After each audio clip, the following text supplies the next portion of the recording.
I'm Nathan and welcome to Stories with a Twang. Today's episode is called Grandma Told Me Something Terrifying on Her Deathbed by Marcus Starr.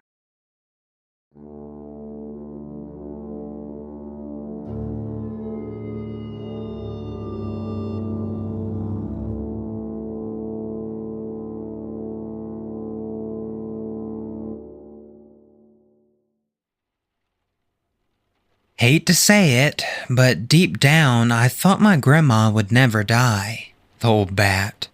Now don't get me wrong, part of me loves her dearly, but damn she was mean. At least, now I know why. Byron, her voice hoarse, just above a whisper. There's something you need to see. Her veiny blue hand trembled as it pointed to the old chest on the bedside dresser. The chest, which she had had for as long as I can remember, was locked. The chest is modest size and heavily jeweled. It looks important, and the fact that she brought it with her confirmed this. As a child, I often wondered what was in it, but over the years I stopped caring. Probably just old photos. I opened it, using a tiny gold key plucked from her keyring. As suspected, a plethora of old-fashioned photos spilled out. A young grandpa with his long hair and tie-dyed gear posing in front of the shiny new GTO. Classic. Stacks of old report cards, and to my surprise, a Beatles concert ticket dating back to 1964. I was awestruck. How could my grandma, same grandma who raised me with a whip, same grandma who never let me out after dark until I turned 16 and stopped listening to her, be cool enough to see the Beatles in concert? Who knew?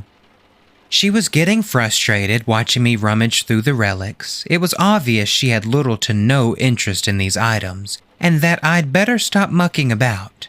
Even in her current state, I feared her. When she's angry, she turns wicked and cruel. Like the time she locked me in my bedroom for an entire weekend. I had to sneak food scraps and water while she slept. All because I stood up to a bully at school. Geesh. Drops of drool drizzled past her pasty lips as she flapped her wrinkled finger. Then I saw it. An old pamphlet, so old I could barely read the words. This?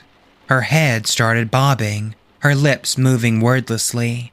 Her expression changed so suddenly I dropped the pamphlet, just in case. She snatched it with remarkable speed, snapping like a crocodile. Her mouth shrank to the size of a pea. I groaned. The sooner I was out of this room, the better. In fact, I was wishing I'd never bothered coming here, as bad as that may sound. Grandma's eyes swelled. Tears trickled down her furrowed cheeks. She stared at the pamphlet for an uncomfortable length of time. Then she did something I'll never forget. She spat a loogie and made the sign of the cross. I was stunned. Worse, I was terrified. Fear as real as the falling rain battering my window outside the dimly lit hospice flooded my heart. One could imagine her final fit of revenge before she leaves this cruel world. I seized the pamphlet, careful not to get her snot all over me. To my amazement, the pamphlet was older than the Beatles' ticket. It was dated July 11th, 1957. Grandma would have been 13. She started convulsing, so I called for the hospice lady, who put a cold cloth over her head, gave her a shot, then left the room. Whatever was in the shot worked because soon thereafter Grandma started speaking. In fact, she seemed better than she had in years, if only briefly. Byron, she said, slowly, deliberately. There's something you need to know. She coughed. It was an awful sound, like a sputtering old train.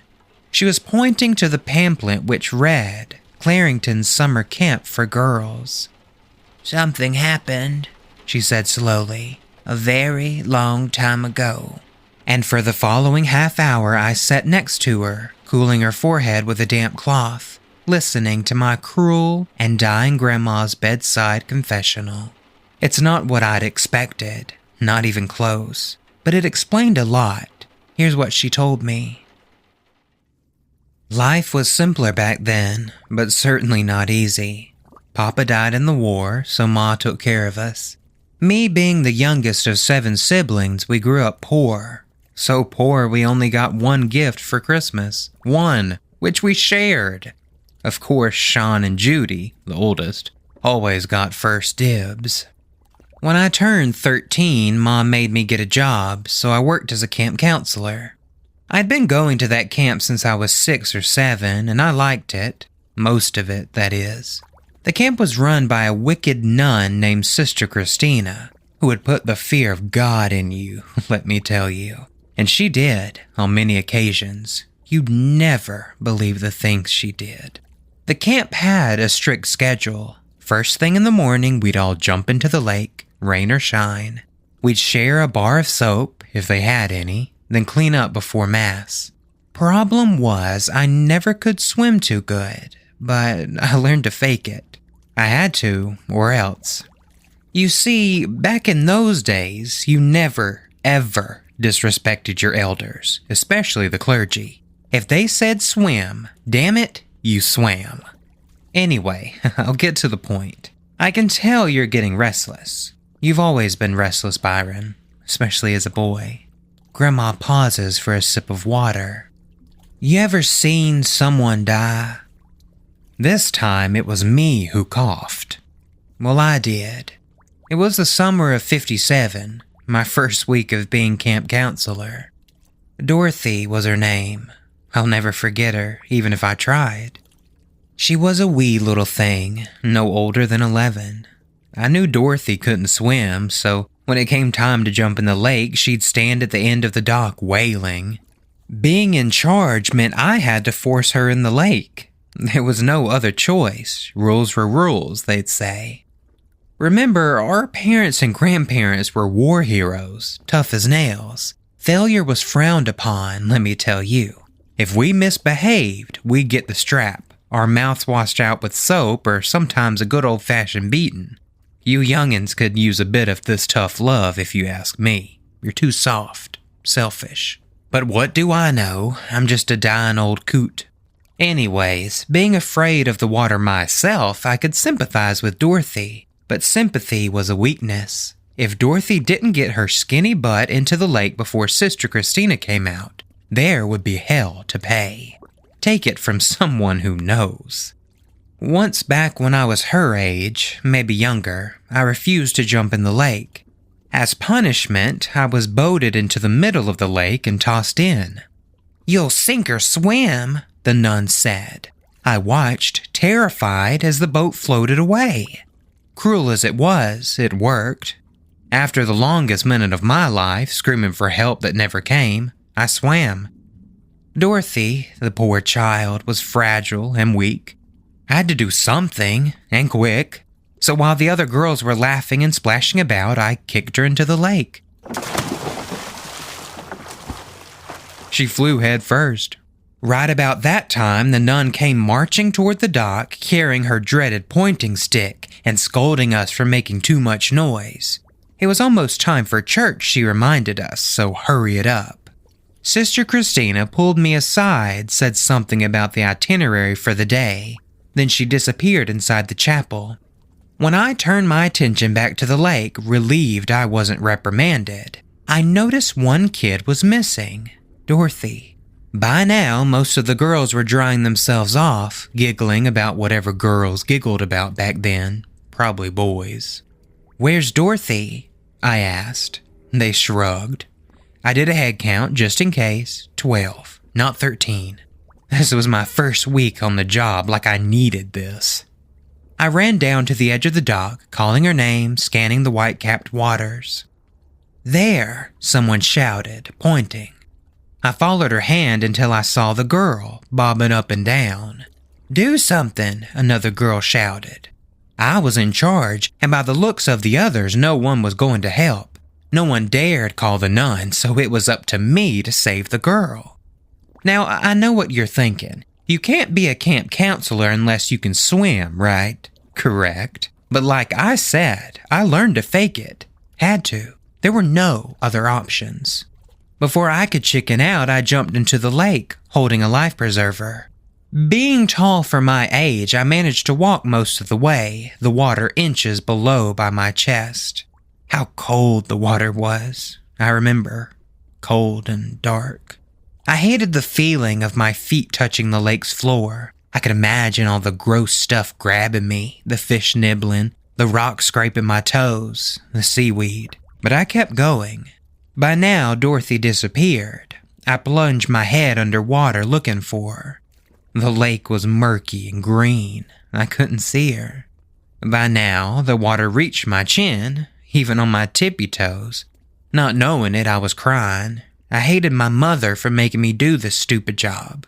I told her I was unqualified, that I couldn't swim. Also, I hated the nun, who surely would punish me for this. "Help!" Dorothy was to my right, floundering. I swam. It's funny what you'll do under duress, because suddenly I felt like an Olympian, like a dolphin. The lake was furious, white caps pounding me into submission. As soon as I grew tired, my adrenaline was strong and kept me going.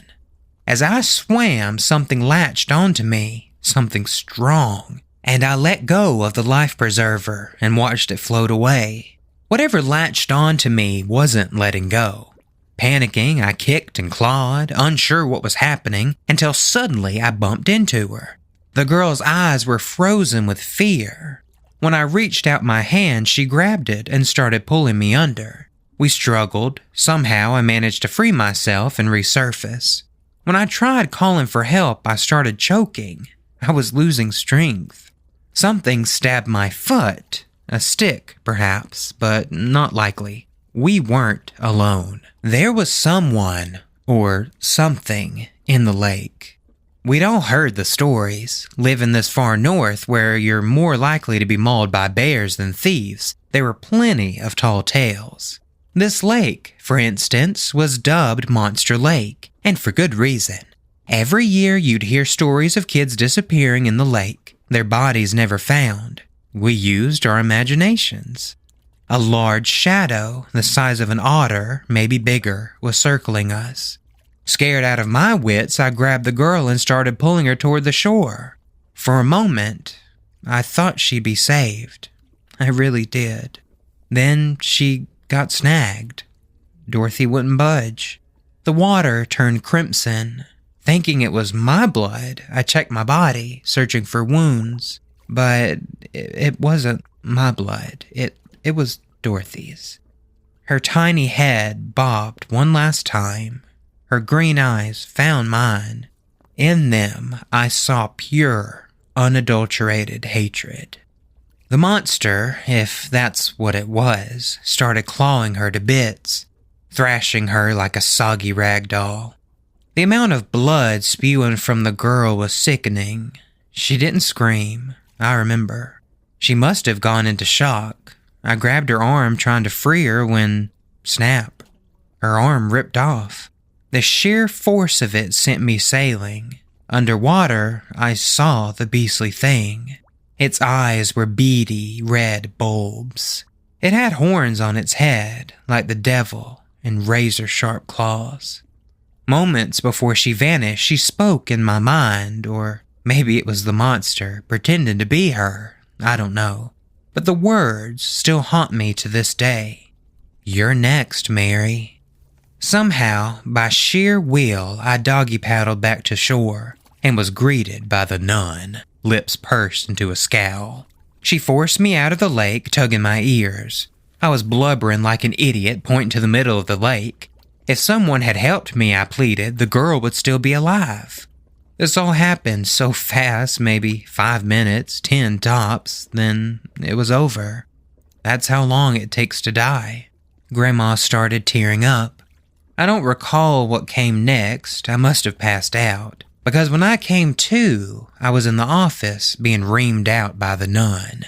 My wrists were swollen from getting whipped, I remember. My ears hurt like hell. The police were there, staring at me accusingly as though I was the killer.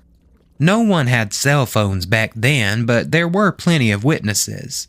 No one saw the monster, of course, and I was too scared to mention it. Word spread fast. This far north, disaster is merely a part of life. Hell, it wasn't the only death that summer. Some teenage boy fell off a cliff the same month, if you can believe it. Same lake, too. After quitting my job, I made a promise that I'd never step foot in Monster Lake again, or any lake for that matter, and I kept my word. But I can't control my dreams, can I? Oh, how I wish I could. Maybe my life would have been different. Happier, perhaps. You see, I've returned to Monster Lake many times since then, but only in my dreams. The dreams were always the same, Dorothy drowning and me trying to save her. But instead of saving the girl, I'd watch her drown, her lifeless eyes staring into mine. How many times can one girl die? This summer, however, Dorothy never came. That's what worries me. That somehow she's inside me, dragging me to the bottom of the lake of fire. It's time I pay for my sins, I suppose. Lord knows I deserve it. Grandma's hand slipped from mine. I hadn't realized I was holding hers. She died, right then and there. I was shocked, saddened even. Later that night when I got home, I researched Monster Lake. Turns out the camp closed sometime in the 80s as the tiny town of Hearst expanded. Houses were built, industries booming. The future was thrusted upon this northerly town and there was no going back. Then I discovered something horrible.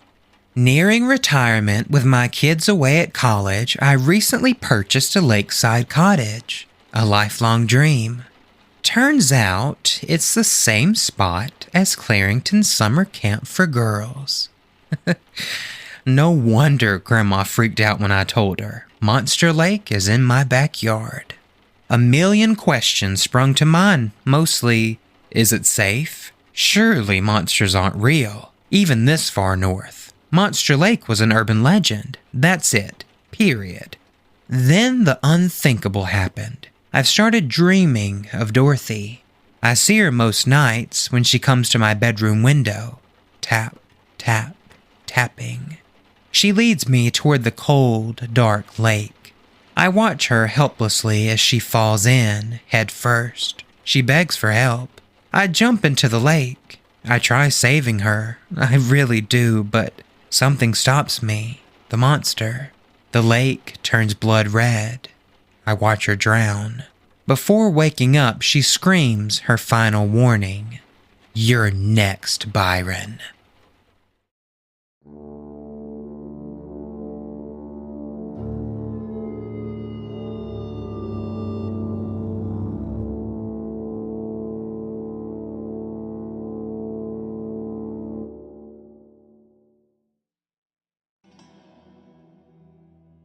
Alright everyone, that's it for this week's story. I would like to give a giant thank you to this week's author, Marcus Starr, for letting me read the story on the show. If you would like to read more from them, you can find one of their books on Amazon called Monsters in the Moonlight, Creepy Short Stories. I'll link it in the bio. If you have any stories you would like me to read on the show, you can send them on over to storieswithatwang@gmail.com. The show is on Facebook, Instagram, and YouTube at Stories with a Twang Podcast. It would mean an awful lot if you could rate and review the show wherever you listen, and don't forget to share with your friends and family as well. It could really help the show grow. I hope you all have a wonderful week, and remember that a little twang goes a long way.